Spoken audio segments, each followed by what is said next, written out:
what I'm going to walk through tonight is very similar to what I walked through myself last year, and how I got, like 2-3 years ago. This is how I got on my push-up kick. Maybe that was 5 years ago. Last year it was my pull-ups, and it was this kind of conversation right here. And what I'm going to do tonight is just kind of give people generally, benchmarks. And don't get too caught up on it. The whole goal is like, I'll give a number. If you're like, oh, you should be able to do this amount of pull-ups or this many push-ups. The goal is that you recognize where you're at, and then say, all right, if this is an important marker, which the ones I'm going to talk about tonight all have relevance. And if we can improve these, fantastic, total win. I think the coolest thing about knowing these numbers is knowing that we can always get stronger. Always. We're living and breathing, we can get stronger. Amen to that. Yeah, and I have some clinical insights too. So just let me know when we're ready to rock, and I want to share some of those as well. Awesome, Bart. Well, we are ready to roll. So let's get started with some clinical insights, huh? Please. All right. So first of all, welcome everyone. Thanks for coming back. Appreciate if you've been following along here and contributing and participating with us. And if you're new to the show, this next little section on the Health Made Simple show will be about our clinical insights. And these are insights that I have when I'm in clinic and I have a situation or an experience. And I say, man, this would probably be good to share with a large audience, because most likely a lot of people are going to learn from this or be able to relate personally from it. So I will share. I've got 3 tonight. And the first one, super exciting, super exciting. So today I had and I can always consider this a blessing and an absolute honor. One of the more prideful moments I have in practice when this happens. Today, one of our patients, this beautiful young woman and her husband came in. They had their first child, and he's 5 days old. And I had an opportunity to give him his first adjustments today. That is so cool. Even to have the chance to like hold a 5-day-old baby. My goodness. It is these moments like this that remind me of how incredible how incredible our Creator is, and how incredible the human body is. That our job really, when you observe life at that age, at that primal level, you recognize that, man, probably should just get out of the way and just help it survive. Help it after survive, then thrive, but certainly don't interfere with it. And that's really, so many people, even tonight, for people watching or listening to this, say, wow, what was wrong with the 5-day-old baby? What was wrong? Nothing. It was a tune-up. It was an opportunity to find out. If you've ever witnessed a birthing process, it's fascinating. It's on one side, you're blown away by the significance of the Creator's work, and then the other part, you're mortified by what's taking place. I think like my every time I watch a birthing process, I'm always like, whoa, what? Yeah, and I swing back and forth with those. Yet the baby goes through a lot, and there's a lot of trauma. And that trauma is held up in the central nervous system as if the baby's stuck in fight or flight a little bit. And it's not uncommon for the mom to be there, maybe not in fight or flight, but really in a state of a full out adrenaline. And that was today's case, no doubt. So, you have their first baby, you got this newborn. From this day forward, their lives will be forever changed.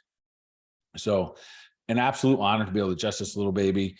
I could tell just by when I put my hands on him, he was wound up. He was still in a state of stress. And I was able to, it's so fun to watch, and it's so magical to watch this little child, human, that has no words, no repertoire in communication, nothing, but be able to communicate with me, and me be able to communicate with him via just energy and presence. So I just watched him melt in my hands, and I was watching the father's reaction, and he had one of those, what just happened there? Like one of those looks on his face, and the mom was fully like understood what was taking place. So an absolute honor, just a little 5-day-old baby. And, and then of course the mother as well, like she had a 24-hour labor. And so, wow. And what was fascinating, and I told her, she looked amazing. And she has a full out health lifestyle. Like she has a health practice. It wasn't a moment. She was fully prepared to be pregnant. She was fully prepared to have a baby. And it's definitely, I think, a model that should be observed when it comes to women that are trying to get pregnant, that you could set yourself up for a 24-hour labor. Are you prepared for it? Are you prepared for what's coming afterwards? Meaning that you might not sleep for a little while. Because we've had this conversation for a while now, we were already prepared. We knew immediately we'd start with adrenal support. She's familiar with our adrenal tonic, literally had it on hand.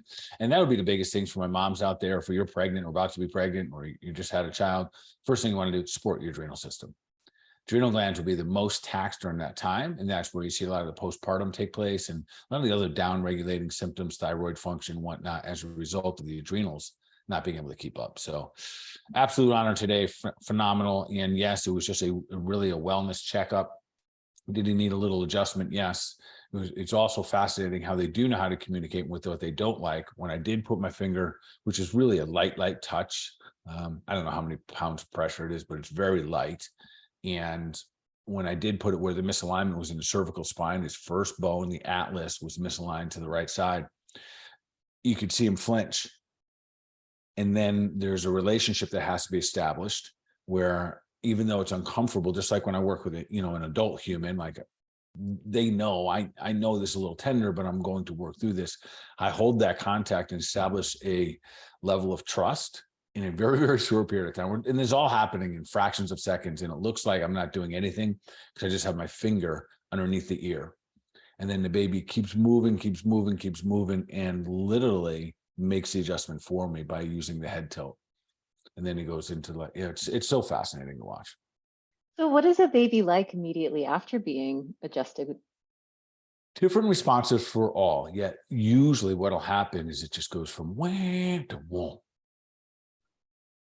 And very much like an adult so oftentimes when someone gets adjusted, right after their adjustment, it's not uncommon. They say, "Oh, I wish I could just lie here on your table and just leave me be here," because there's such a beautiful balance between the way that your nervous system is working, between your yin and yang and parasympathetic and sympathetic. So it's very, very calming to have that release of your central nervous system. Often breath is regulated immediately, blood pressure calms down, breathing and heart rate regulate. So all of those harmonizing, intentions happen like that. Baby has no clue what those are, yet it's all innate. It's all a wisdom that takes place within the body. And as long as we remove the interference, and that's often when I talk about removing interference when it comes to, say, chiropractic adjustment, we're removing the pressure that a misaligned vertebrae may have. And the moment you take the pressure off, body just works better. I imagine there's also a moment. So you talk about maybe the baby's got like a little making some sounds, and then there's like this whomp. I imagine for the parents as well, like even that is like kind of a nervous system reset when they see their baby at ease. Everyone benefits. Yes, it's an interesting part of it. For me, I become very, very privy to the energy in the room, and which is really important. So if I have one parent there and they're like, "Oh my God, what's taking place? Is he going to break my kid's neck?" Right? That's a possibility. They're thinking that, even though I'm just using a fingertip. It might be new to them. They might have nervousness. I then have to use more words to put the room at ease as this is taking place, because that child is just picking up the energy in the room. That's it. And then I have the physical contact, and almost always, especially at this age of 5 days, I have the baby sitting on the mom's chest. So just like she'd be almost nursing it, so she just sits there. That's where all these first adjustments will all take place. Bart, I never thought about that. That's so beautiful. So they're literally laid upon mom's chest as you're 100%. with them. The baby in that phase of life, all it seeks is food and safety. And where's it coming from? It's coming from the mother, and especially the mother's chest, right? So put it in the most comfortable, safest place that the baby could possibly be in the world, and then literally kind of tune myself and make sure that I have no interference in my thoughts, my energy, put my hands on the child and serve it. And that's that harmony right there. Now I have a relationship with this young boy. He doesn't know my name, nothing, but he knows my energy. And he knows the energy of coming to our place. And this is how things are established. It's no different than a lot of people out there.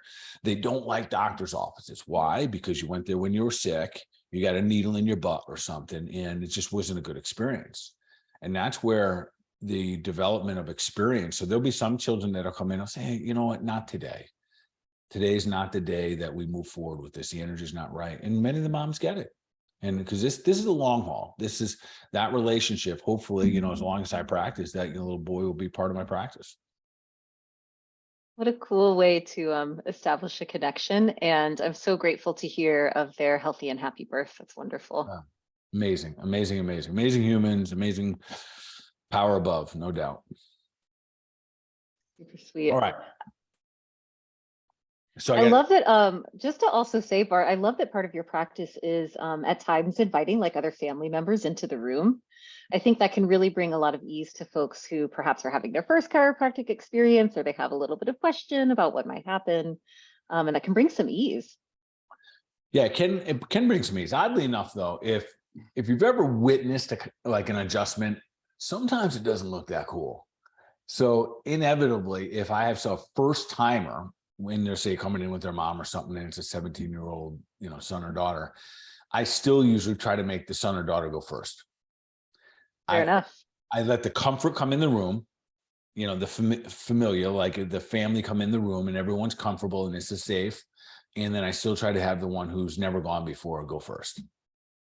Yeah. I feel like that might come from experience, Bart. Yeah, it does. Because I watch people's eyes when they watch someone get adjusted. When I watch it, it just looks different. It's not, you know, we see in movies, right, where the bad guy grabs or the good guy grabs the bad guy's head and he twists it and it breaks. Like, you can't really do that in real life, but it kind of looks that way.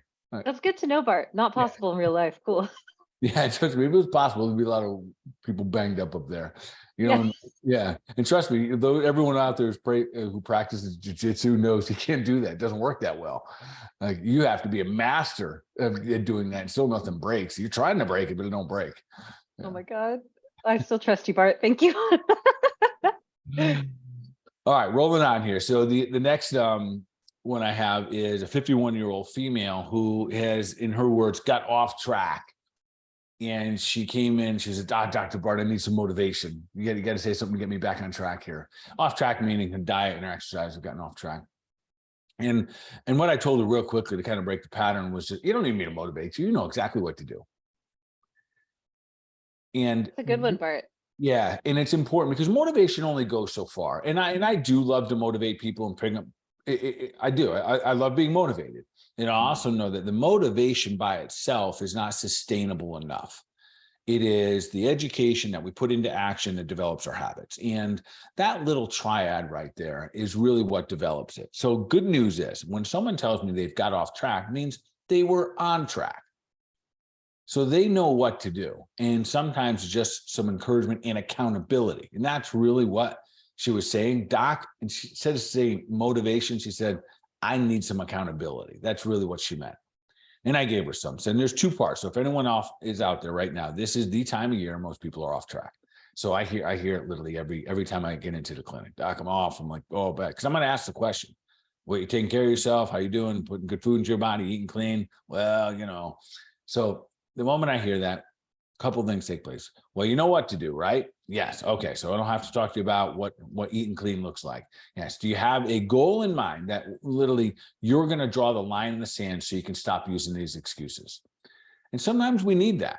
Sometimes, and because there's moments like this in the holidays, because I never want to imply that we're just always on spot. We're always doing it perfectly, because I don't think that's realistic. I don't do it that way. I don't encourage people to do it. There's windows, no doubt. Yet we also have to know when we are going to go all in. And those are very, very important times. And we did have this conversation. So this conversation led to her. She's doing our cleanse for like the 4th year in a row. And she knows it. It's like she knows it's hard for her. Some years are easier than others, yet she knows that she has to really kind of like hunker down to draw that line. And those are important. In the event that we don't have an episode, so we kick off our cleanse January 2nd, certainly I think there's still opportunity for people to get early bird. Is that correct? Yes, we are still in the early bird zone, y'all. Okay. So if you're on the fence, just jump, just do it. It benefits us all. And this is a good point that I don't think I speak enough to.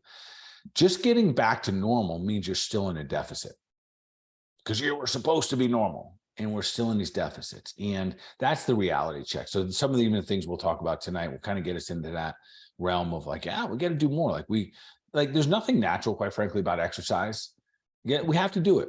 right? So it's kind of weird when you think we go into a box, we call it a gym, and we start to lift steel objects over and over and over again. There's really nothing natural about that. That's we're the only creature that does something like no other creatures exercise, but we have to because the rest of our lifestyles is conflicting with our health. So we have to have these moments.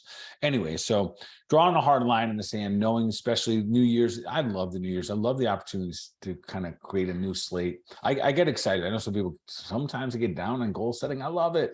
I think everything about it excites me. So I love it. And I encourage everyone to, and especially with tonight, give yourself some opportunities to move forward and also keep in mind that make sure you have a monitor that lets you have small victories.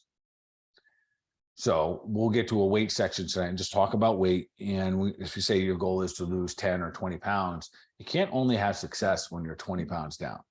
You got to have success at 2 pounds down, at 4 pounds down, at 5 pounds down. And so to measure sometimes in reverse to find out where we were and how far we've all come. So, and again, not perfection, just continuous, relentless pursuit of being a better version of ourselves, superhuman. That's a great strategy to have that almost like backwards counting. I remember when I used to do like distance running, and if you had like 10 miles to go, you think like the number gets smaller as you get closer. So you start doing like really fun math in your mind, and you think like, okay, I'm like this many minutes away from the meal I'm going to enjoy once I get there. And it really is like it's the goal in mind, right? Like it gets you all the way there. Yeah. So yeah, so not motivation, know the habits, draw a hard line in the sand, allow yourself to flex your discipline. So that was my little clinical insight there. Accountability is more important often than the motivation. Make sure we're gonna get to this component like later. Do you have someone holding you accountable? Could be your spouse, but that's a tough one. That is a tough one for many of our health components. Yeah, do you have friends? Do you have family? Do you have a tribe?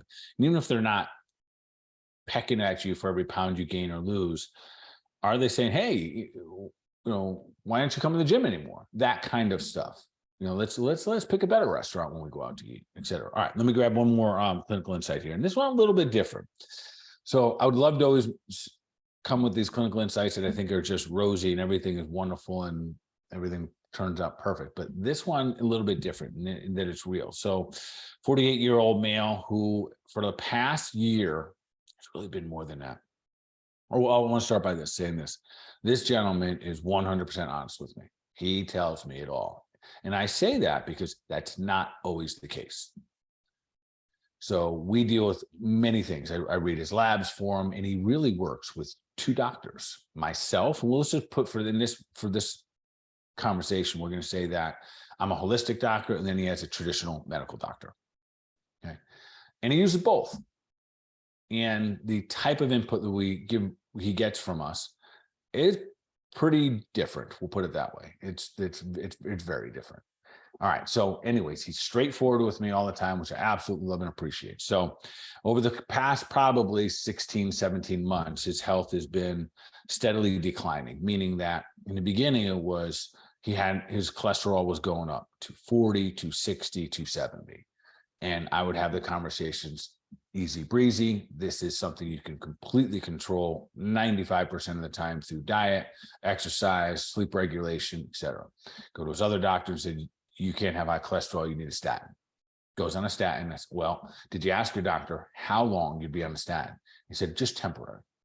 This is real conversation. Everyone out there listening, if you've been put on a medication, often you will hear this, and this is almost straight from the trade book that says, go on this for a little while, see how it goes.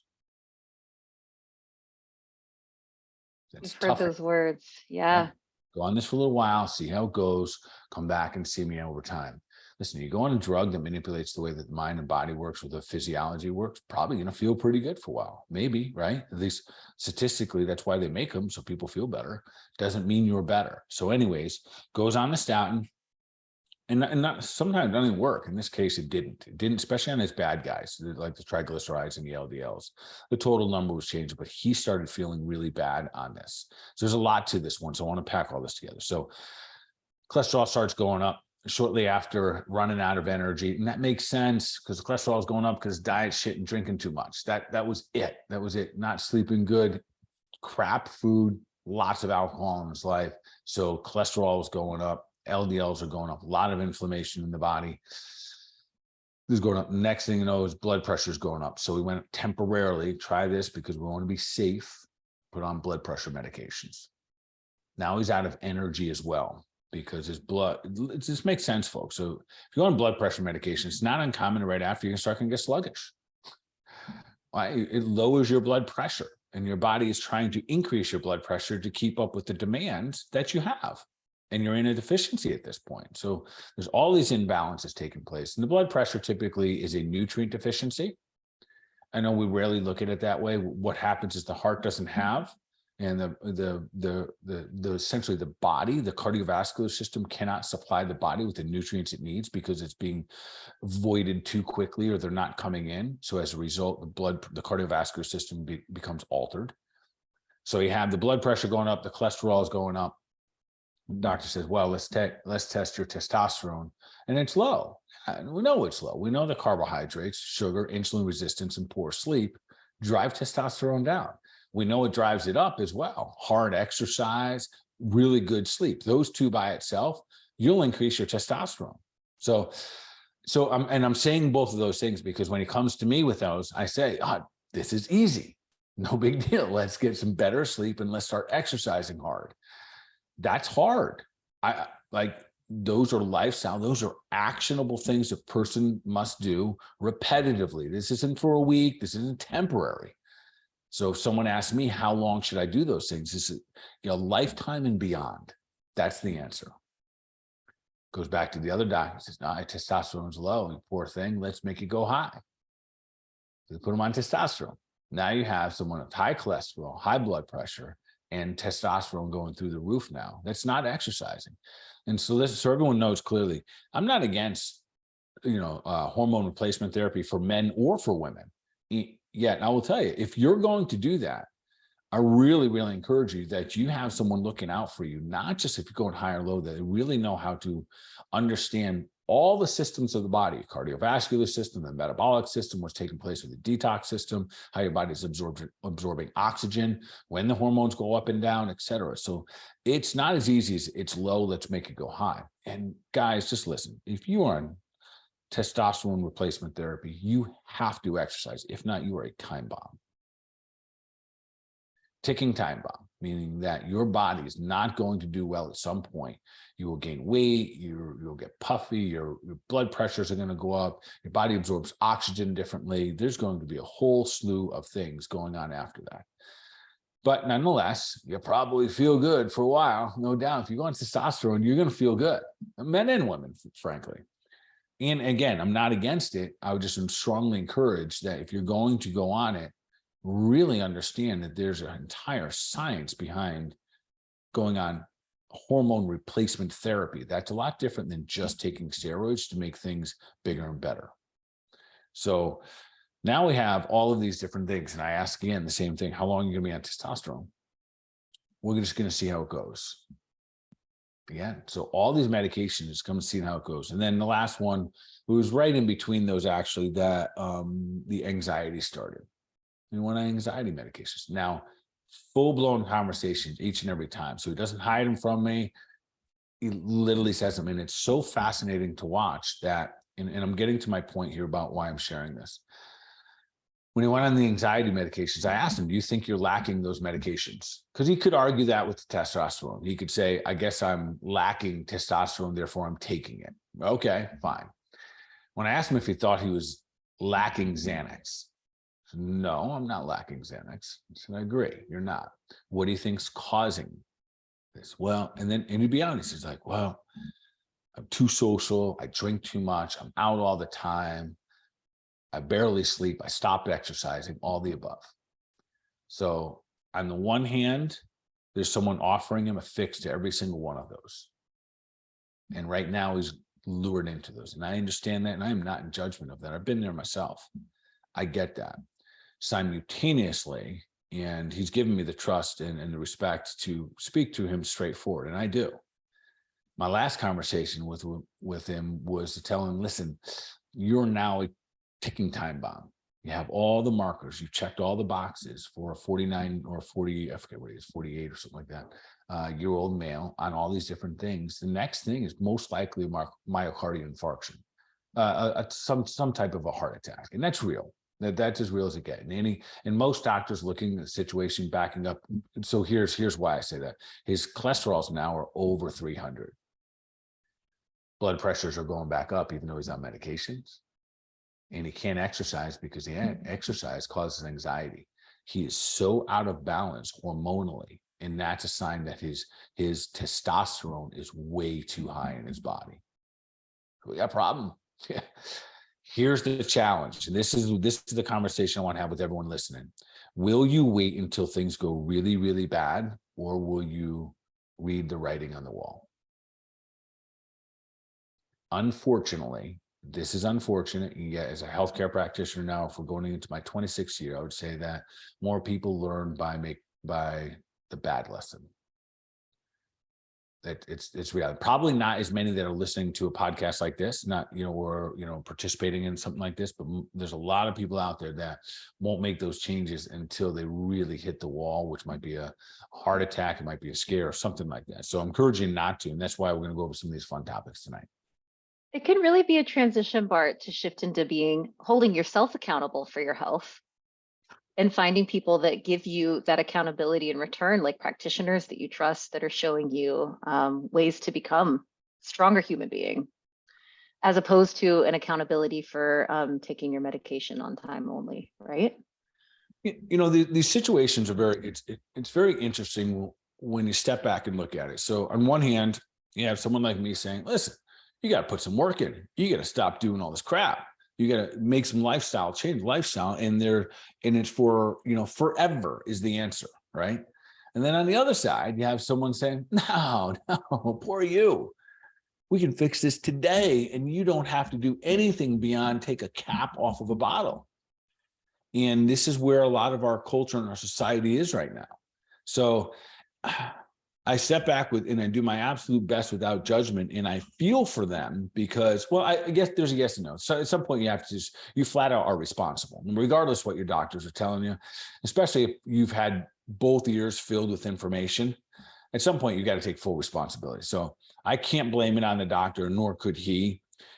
I wish the doctor would participate more in his overall well-being and health. I know they're probably generally trying to be kind and help this individual, but I also know with their having their license as a doctor, they know better. I have to assume they know better. Otherwise, our healthcare system's in really, really big trouble. Yeah. So yeah. So anyways, my point being here, think about it for yourself. Do you know things are getting out of control? Maybe it's your weight, maybe it's your cholesterol, your blood pressure, your sleeping patterns, your anger, whatever it may be. Do you know they're getting out of control and you're not doing anything about it? So, all right. So that's that. That is that. Yes. Little inner inquiry. Beautiful. All right. So we're going to have to roll through something that took a minute there. But anyways, I think those are pretty valuable at times. It was good, Bart. But we got some great stuff coming up as well. Yeah. So as we roll through tonight, so we'll think of the topic, it is how do you measure up? And we're going to use 3 categories to do this. And it's how you move.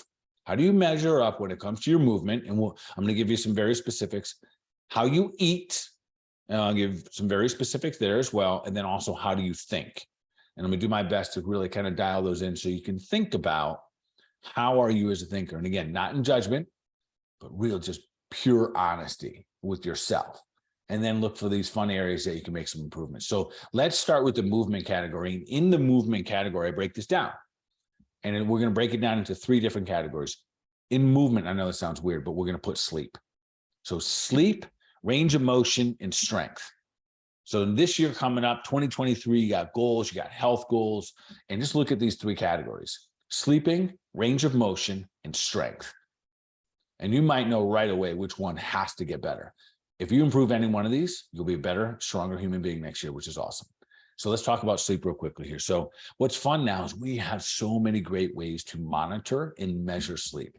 I'll encourage you. I have absolutely no affiliation, get no kickback from them, but Aura, which is this ring I wear, Aura, I think, does probably the best analytics of monitoring your sleep. So I'll go through a couple of things. Regardless of how you think you do, awesome. I remember I used to think that 4 or 5 hours a night is all I needed for sleep until I started getting 7 or 8. And then I realized that I was missing out on a lot of good stuff. And now every study out there verifies what I was missing out on.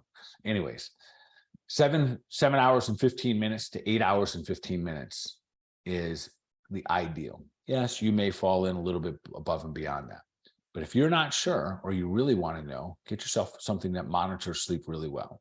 And I think a lot of them that are out there, they're good. I think there's something called Whoop, and there's Apple. I still think the best when it comes to sleep monitoring is the Aura Ring.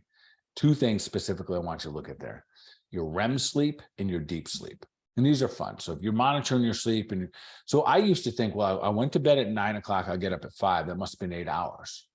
Is that right, man? 9 to 5? I think that's 8 hours.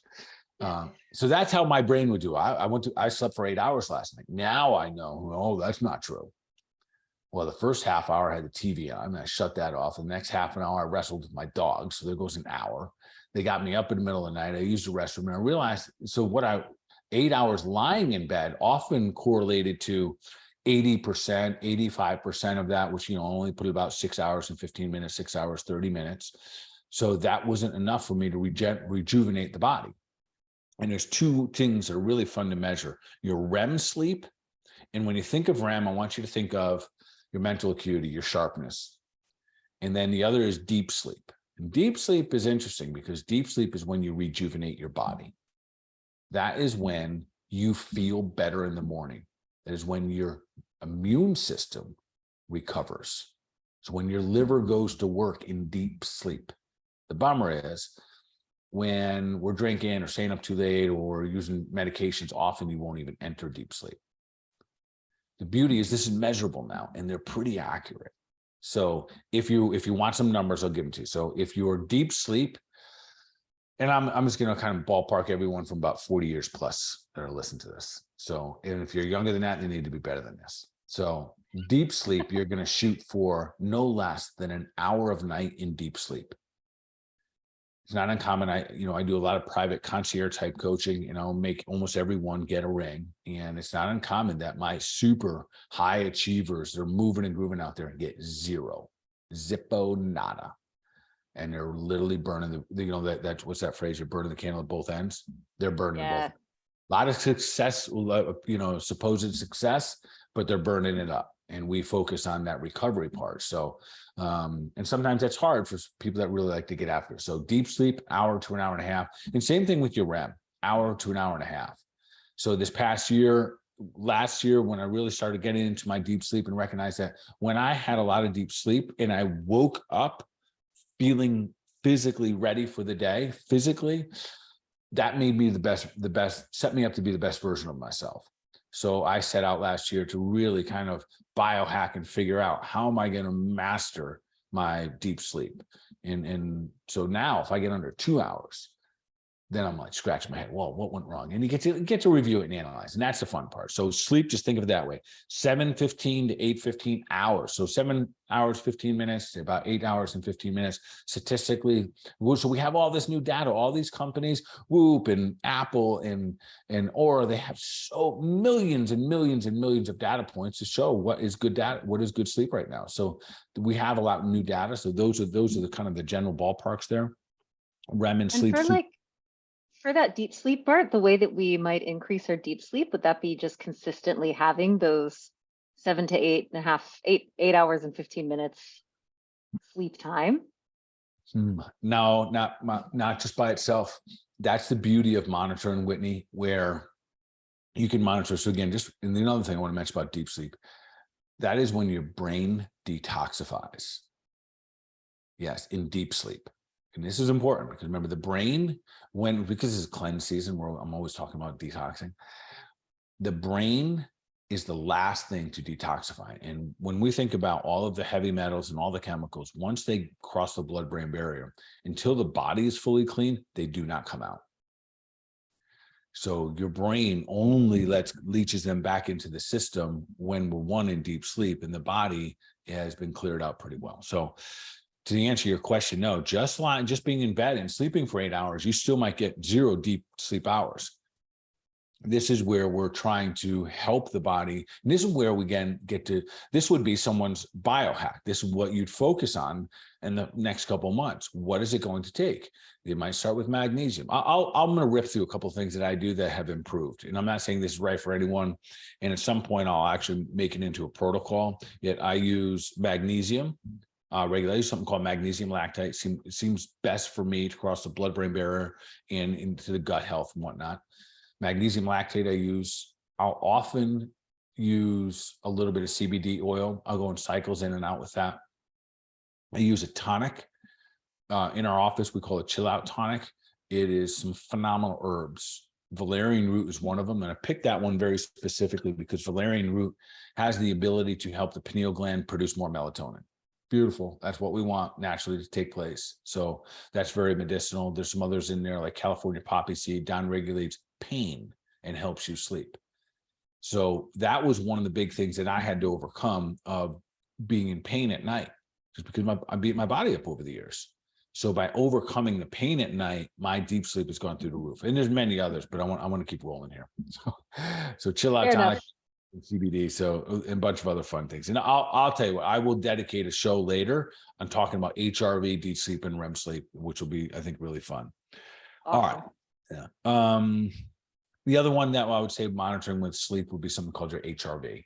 And again, that's your heart. What's really fascinating about this is that the HRV is a heart rate variability test that lets us know how adaptable your nervous system is. This is what we're talking about. We're talking when we're trying to find these strategies to move forward with our health and anti-aging, to becoming superhuman. These are the ones. These are the simple ones that are very measurable. And then we set out on a task to improve your HRV.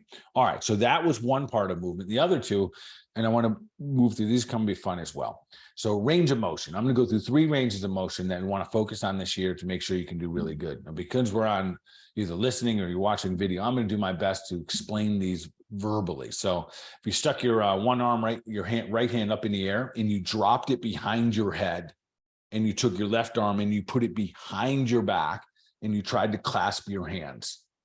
So without tucking your head all the way forward, hopefully, ideally, you'd be able to touch your right and left hand behind your back, one above your head, one kind of below coming up your spine.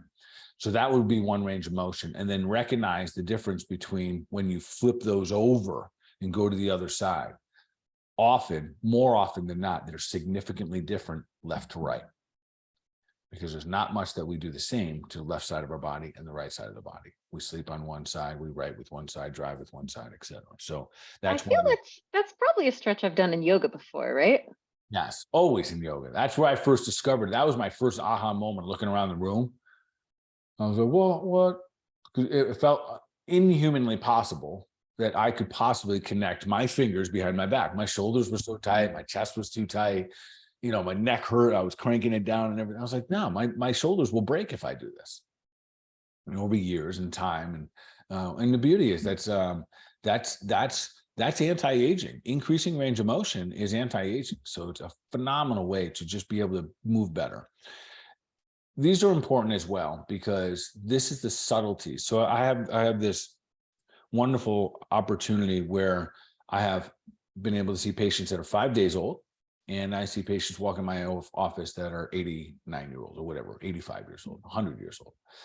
And we forget that the 85 and 90-year-old person, literally the ability to scratch their back is now a question, right? It's not granted like you have an itch and we just reach back and grab or scratch it. It's, as for a lot of people, that is no longer a possibility, which means that we're down-regulating health and function. But if we can increase, so I'm just giving scratching the back as an example. How about pulling your shirt on and off your body? Mm-hmm. So I've seen patterns over the years where There's no more pullovers. They're all buttoned up or zipper up is really what they do. Their fingers don't work enough to button, so they zipper everything up. They no longer have shoelaces. They're always slip-ons in their shoes. And I start to see these patterns, and those happen as a result of the inability to move well. So you can look long-term and go, well, I want to avoid that the best that I can. And we start with that. So that's one range of motion. Connect the hands behind the back. Another range of motion is really what I call, in yoga, we call this malasana.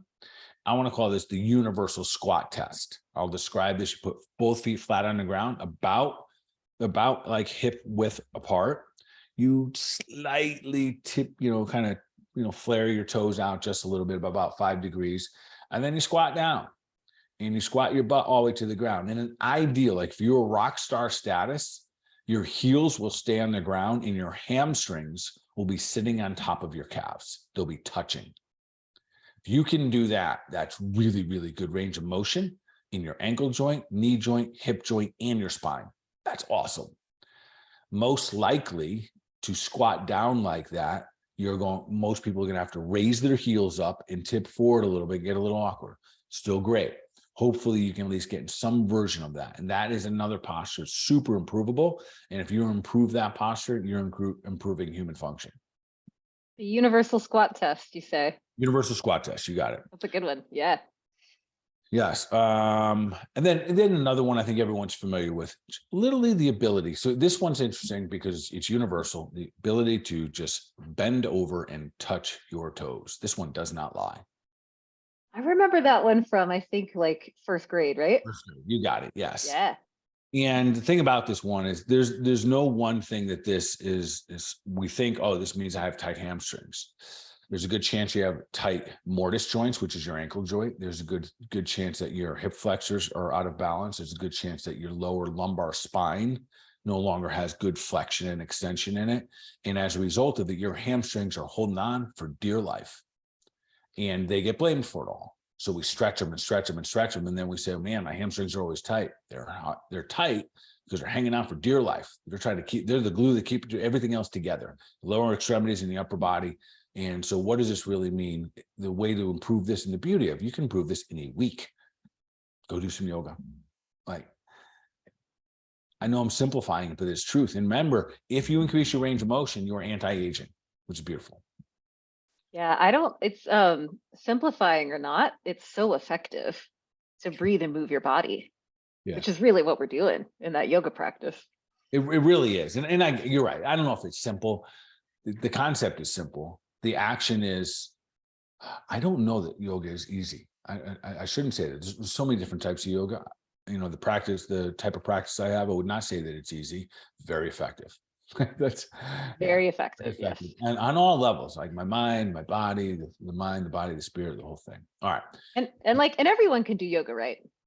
Yes. And that is the beauty. So there's gentle yoga, there's yin yoga, there's vinyasa yoga, there's yang, there's every level. And all you need to know, if you are moving with breath, you're winning. Yeah. Intentional movement with breath. Yeah, it's beautiful. All right, let's talk strength for a moment, because this is fun. I like this one. Yeah. So you want to get stronger this year, no matter how strong you are, getting stronger, right? Because we know that it's hard to kill strong people, right? There is. Yes. So there's a couple of things we can do here. So one, and I'll roll through these and I'll give some of the stats that go with it. We want to maybe do pull-ups, push-ups, hang from a bar, and increase our grip strength. So those four, and I'm going to give you a little measures in there. So let's just start with hanging from a bar. This is hard. It's humbling. And if you can hang for a bar, if you can hang for a bar at 2 minutes, you are strong and you are fit. Let's just call it that, what it is, right? Women, give yourself a minute and a half to a minute 45 seconds. Same thing. Very difficult. And no matter where you are, here's the thing, just hanging from the bar, most likely just practicing doing it won't get you stronger. It'll help. You're going to have to practice. It's like becoming more flexible. Just doing your hamstrings is not going to make you a flexible person. You're going to have to use the whole body. That's one of the reasons I love this test, because if you are significantly overweight, it's going to make this test harder. right, to hang from a bar. If you have really strong legs, but really weak upper body, it's not going to work out. So there needs to be a unified strength here. And for everybody that does a hang test, they'll explain different things. They'll say, oh, my shoulders hurt too much because they don't have the range of motion to hang, or they're literally their forearms give out, and that's part of their strength. Or maybe it's their fingers that give out, or their palms, and just the weakest area is going to get exposed. So just kind of roll with that. If you haven't done it, go find a bar sometime this week and just hang and time yourself. I've yet to hit 2 minutes. I will this year. You will this year. 2023, it's happening. Absolutely. Absolutely. Yes. Yeah, I'm if, very if you find that like you are like the shoulders or the forearms or wherever it happens, would you say that some push-ups would be something to help you get stronger at hanging on the bar? Yeah. So let's talk push-ups for a moment. Yeah. So, All right. so push-ups, you're going to work a lot of chest and upper body. And the beauty of anything you do that's powerful, that requires power, you're unifying the body to work as one. And that's really what we're looking for when I talk about a lot of these different things that kind of measure our strength. So push-ups. And so there's some ideals out there, or averages and norms on the internet. I don't like them. I think they're too low. I'm going to give them to you anyways. Again, we're going to go with the 40 plus. And if you're younger than 40 listening to this, you have to just do more. So for men, on average, you have to be able to do 27 straight push-ups. Is that all in one go, no knees? One go. Yeah. One go, no knees. Yeah. Your best version. So, and really what best version looks like, your 27th looks like your first, without splitting hairs about touching your chest and all that kind of stuff. Just your 27th looks as good as your first one does. Women, a minimum of 11. And I don't like those numbers. I think they're too low. I had a feeling you might change that. Yeah. This might be coming from the guy who just did like 50 something push-ups in a row recently. Yeah. Birthday or something. What I would say is this, is that men should shoot for at least the ability to do 40 in a row. Why? Because there's a wonderful study out there that shows us that if you can do 40 push-ups in a row, you decrease your rate of your risk of heart disease or heart attacks by 95%. Bart, 95%. Yeah. And so it makes sense. People are like, well, what's the correlation? It's more correlation than causation. So meaning that for the people that can do 40 push-ups, they're pretty fit. So they're not having heart disease. So if for you to get to that point, it's not going to be easy. You're not going to be like, well, let me see how many I can do today. You're not just going to pull off 40, most likely. And I think women, a nice set of 25 would be pretty rock star type push-ups. Yeah. Okay. Challenge accepted. Right on. All right. Now let's go to pull-ups. So pull-ups is one of the ones I put on my list last year that I want to be able to do more of. I think it's another great kind of in that hang test. Again, the internet will tell us that guys, you have to be able to do 8 in a row. I think that average, I think that's still low, but that's like the average guy should be able to do 8. And I know a lot of people cannot. So it's just a good number, no matter where you are. Again, just a reminder, these numbers don't matter other than you kind of figuring out where you fall and where you can head. And all these things, in theory, shouldn't cost you any money. You don't have to buy a lot of equipment. So the relatively simple here. So the pull-ups for guys, about 8. I think that number should be 20 for like optimal fitness. If you can do 20 pull-ups in a row, you are fit mofo. Yeah. That is some great accountability invitation there, Bart. Yes, it is. I'm not saying I is can. That like, are we talking about chin over the bar? Chin over the bar, extend them, pull them back, extend them, pull them back up. Yes. And again, I think it's one of those things where to be able to do that level of push up, that many pull-ups, you're going to have to be a human being that is doing other things actively, working on your core strength, getting some endurance, some fitness, et cetera, together here. Women, 3. Average. Rock star status, 11. 11 pull-ups. Yes. So, and I think those numbers are decent. Guys have a little advantage. We have so much more upper body muscle and upper body strength. So the pull-ups definitely lean in our favor. So ladies out there, if you can do 1, I think that's good, quite frankly. If you get up to the point you're doing 3, you're doing something right. If you can get to the point you're 11, you're probably an athlete and you've got yourself dialed in at this point in your life. to be able to do 11 pull-ups. All right. So real quickly with the hand grip thing, with hand grip, there's another fascinating thing that I love. It's literally testing your hand strength. This one requires a purchase. So for about 20 or 30 bucks, you can go over to like Dick's Sporting Good. You can get something called a dynamometer, or you can just go online, Amazon, you can do it right now. It's a grip strength test. Okay. And there are some numbers for this as well. So guys, 100 and above, 100 pounds of grip strength in your hands. Yes. Ladies, you're going to shoot for somewhere between 50 and 60. And that's not easy. So with that one, a lot of women, we're going to probably say, Bart, no way. And my point being is that women, you got to get stronger. Your hands got to get stronger. There's a direct correlation between hand grip strength and falling and breaking one's hip, especially as you, yeah. So it kind of goes like this again, correlation, not causation. Apparently, if you have better hand grip, you fall less likely to have a bad fall because you can grab onto stuff and hold your body weight up. If you don't have hand strength and upper body strength, you're more likely to fall. And unfortunately, we know that if you're, a little bit later in life and you're in your 70s and you fall and break your hip, it's like 50-50 whether or not you ever recover. Bummer, but like a real stat out there. And therefore, these things that we're talking about right there, you increase your range of motion. So one of the big issues with the reason women trip and fall and break their hips is because their hip mobility is decreased. They don't have the ability to externally rotate, step out, make their foot go out to the side, don't have that ability. It gets short step and they tip over. And because they can't grab anything to hold on to, they're not strong enough, they crash onto the ground, fracture their hip, and then it's hard to recover from that. So our conversation tonight, increase range of motion, increase hand strength, and get an opportunity to live longer in life, which is great. Live better. A great one. Yes. Yeah, it's huge win. All right. So, all right, we got to cruise. We're a little bit of time left. All right. Yeah, we do. We've got a little bit of time. Let's do it. Yeah. All right. So with that being said, let's talk about eating for a moment. So no doubt, I'm going to talk about eating clean, but I want to break this down to 3 categories just to kind of make it easy for your minds. And it is when it comes to eating, ask yourself, do I eat the right types of food? Real simple, yes or no question. The second would be, what is the reason I eat? This is not asked frequently enough. Are you eating because you're hungry and you need fuel? Or are you eating because you're bored, you're tired, you're stressed, you're emotional? We talk a lot about this in the cleanse, because the moment we put a restriction on some eating, we go back crazy.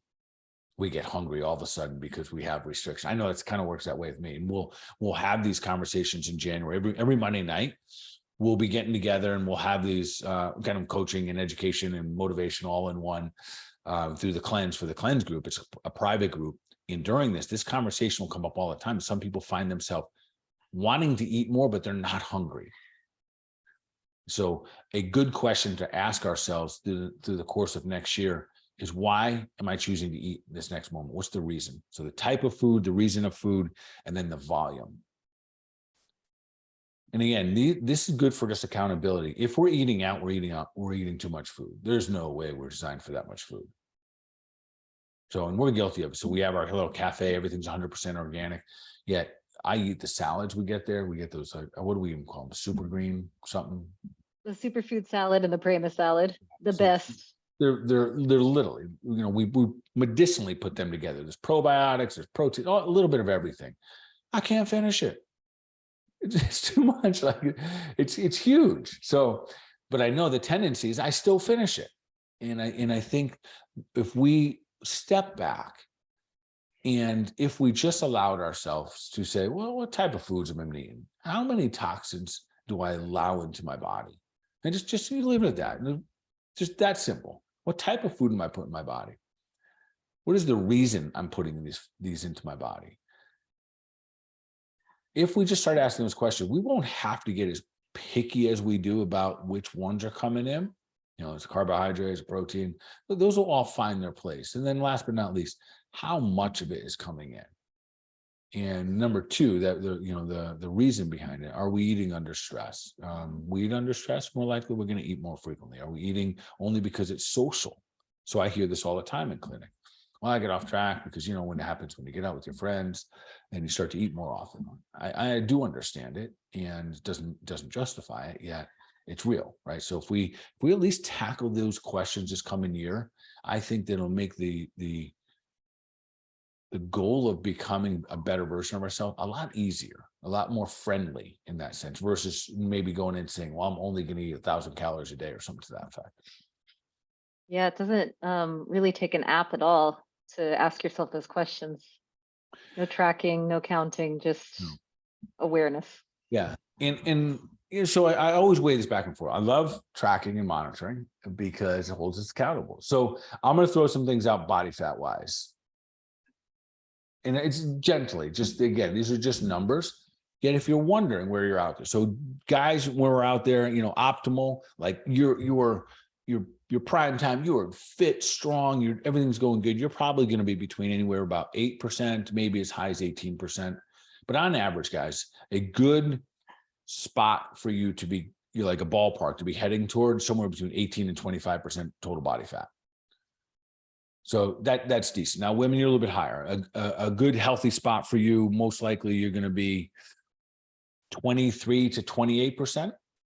So it's higher, and that's okay. And there's a lot of reasons for that. And most of the reasons around the fact that you store hormones for later in life. That's in a nutshell.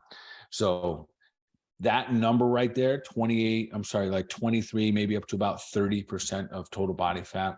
If you're out there and you're just wondering, I don't know what my body fat, what should I be at? And other than just less, right? Because Yes.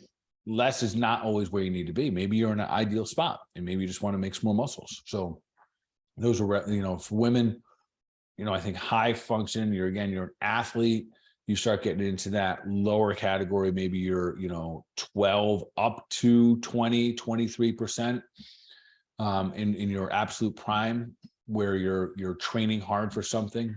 That would be more like sport or athletic type, you know, percentages. Yet average, normal, good, healthy, you're probably hovering between 23, 24, and about 30%. Good to have a range. Yeah. Yes. All right. Since we have just a moment here, let's dive into the last one. So this is going to be about thinking, and I'm going to make this real simple. So when it comes to thinking this year, I want to get, again, 3 categories. And ask yourself, how do you talk to yourself? Are you a good talker, right? Are you a good listener? And do you have good rituals? And I'm going to give a couple comments on each one of those. Self-talk is important. I don't know that we acknowledge the type of talk we really have with ourselves. And that's everything. I mean, acknowledging or carrying on a label that someone gave you years ago. Well, I have this disease or whatever. Labels don't serve us. So give yourself just a gut check. How do I talk to myself? Just the words that I use. If you wanted to make this a really silly game, think about every word that came out of your mouth that revolved about you. So it'd be outward talk or just your thoughts. If you had to put them in a bucket, and in one bucket on the left-hand side, these are all the positive ones, and all of those ones made you operate out of love more. And you said things like, I'm beautiful, I got this, I'm a rock star, I'm strong, I'm healthy, I'm vibrant, I'm creative. And then in the other bucket, there was all the other ones. And those are the ones that might say like, I probably can't, I'm tired, I'm weak, I got Hashimoto's, man, I don't know if I can, I'm up for this, I'm too fat, I'm too skinny, I'm too tall, I'm too short, I'm too old. All of the words that you use and revolve around yourself at all. Think about that. When I think about filling these buckets, which one gets filled fastest? Those words I said about the filling up the love bucket. Like, how often are you saying, I'm a rock star, I got this, I can do anything I set my mind to, I feel good, I look good, I'm sexy? I don't think we're saying enough of those things. I know we're not. And we're filling one bucket all the time with almost every thought that we have. We're chipping into one of those buckets, one or the other. So give some context to how you talk to yourself. The second one would be listening. Are you a good listener? And never mind other people for a moment. Are you a good listener of your own body? And this is a little bit of a gut check as well, because if you're a really good listener, then you're probably a really good talker. If you're not a good talker, you're probably not a good listener. So these go hand in hand, meaning that you might have pain in your body, like, oh, my shoulder's killing me. And we start to use words, and that's not filling the love bucket, right? Let's say you had to put those words in a bucket. My shoulder. So it's your shoulder. You're talking about you. Which bucket that going into? Most likely you're going to toss it into the fear bucket or the lack of love bucket. So we want to be really good at becoming great listeners. No doubt part of longevity about being, part of being a superhuman will be our ability to become master listeners of our own body, which means know thyself. Know when it's time to pull back a little bit. Don't get mad at yourself. Stop calling yourself names. And as much as people say they don't, we do it all the time. So if you got better at that, you would vibrate better, which means you would be a better, stronger human being. So that's the second part. So are you a good talker? Are you a good listener? And then last, are your rituals good? Now, your rituals, think of those as being your habits. Those are going to work on your beliefs. So if you look at your habits every day, you got to ask yourself, the things I believe in today, are they serving me? Do I believe that it's okay that I continue to eat these foods or drink this alcohol or sleep in later?